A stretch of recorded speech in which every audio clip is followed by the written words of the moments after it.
nangyari sa asawa ko. Wala kang malapitan, wala kang makapitan, kundi ang Panginoon lang. Talagang dasal lang, grabe talaga. May naglalakad ako na tumutulo na luha ko. Hindi ko pinapakita sa asawa ko kasi andun yung, ano talaga, yung, alam mo yung, wala ka ng every katapusan, saan na naman ako kukuha ng ganito, saan naman ako kukuha ng ganyan. Siyempre hindi ko ipapakita sa kanya kasi sabi ng doktor, bawal siyang ma-stress. Lalabas ako ng bahay, maglalakad-lakad ako.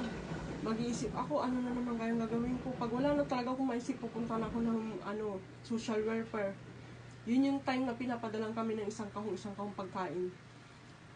Ay, grabe talaga. Buti na lang nasa Japan kami. Thank you, Lord. Thank you talaga. Thank you, Lord. Grabe yung pasasalamat ko talaga. Ngayon, ang taba na ng asawa ko. Dati, 57 kilos lang yan. Grabe na. Para na siyang edad 80 na yung balat niya dati. Ano na siya.